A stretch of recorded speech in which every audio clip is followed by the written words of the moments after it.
Hello, I'm Brenda Dater, Executive Director at AANE. This month, we are discussing autism and interdependence. Although our society pushes the idea of independence, very few people, no matter their neurology, are completely independent. We all need help at times for a variety of reasons. Maybe a person asks for help from someone else who has an expertise or skill in a particular area. Or a special circumstance means that person can't do something they usually do. Having the right kind of help at the right time can lower anyone's anxiety and stress. Relying on others and having others rely on you creates meaningful connections. And this interdependence needs to be valued as much as independence. One of my most memorable conversations with an autistic adult revolved around accepting help. This 28-year-old explained that he had been taught from an early age that he needed to do everything himself. His parents wanted to make sure he could make his way in the world, and so they discouraged him from admitting he needed help. Whether he was at school or at work, he would tell his teachers or bosses that everything was fine and he didn't need additional support. Meanwhile, he wouldn't turn work in or would miss work deadlines, and he ended up with failing grades and losing his job. I hope everyone reading or listening to this will hear this single message. Admitting you find something difficult and may need help does not make you weak. You will be a stronger and more confident person if you can communicate this to bosses or teachers and ask for the accommodations or support that will help you thrive without sacrificing your health and energy.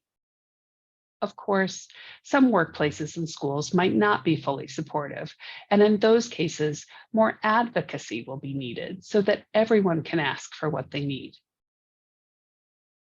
My 26-year-old autistic daughter, Rachel, wanted me to share our experience on this topic and likes to say, quote unquote, I need help when I need it, but not all the time.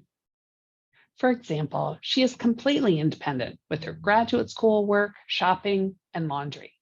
And sometimes she needs extra help with something she's been independent with for a long time, like figuring out a medication problem at the pharmacy. Her energy levels may shift from day to day or even hour to hour.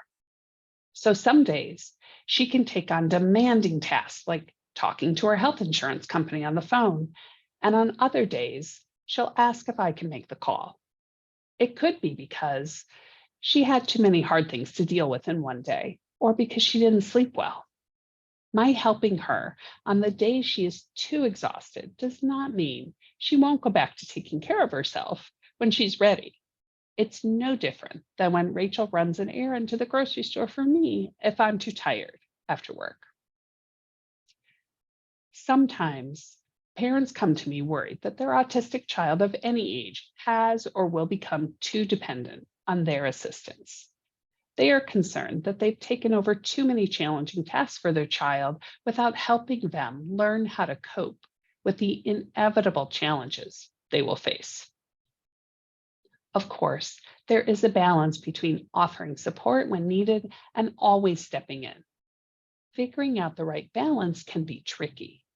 As a parent, I don't want to stunt my autistic child's growth by assuming she can't do things. I also don't want her to feel like I don't understand the very real struggle and pain she experiences when the demands of her life exceed her capacity. With my daughter, I try to have an open dialogue with her to discover what the barrier is.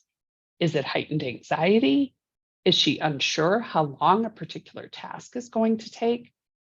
This helps me gauge whether to encourage her to do something that is hard or whether it is something she needs more support with. On difficult days or when she is too exhausted, I might step in more. I've learned to be flexible in my support, and she has learned that she can stretch and do things she initially thought she couldn't. Learning how to take care of oneself and manage day-to-day responsibilities of school, home, work, or social relationships can build self-esteem and confidence. Similarly, when a person needs more help to achieve their goals or follow through with tasks, they can feel a sense of accomplishment by recognizing, acknowledging, and addressing their need for support. Understanding the flow of independence and interdependence throughout our lives can help us reach our goals and feel connected to each other.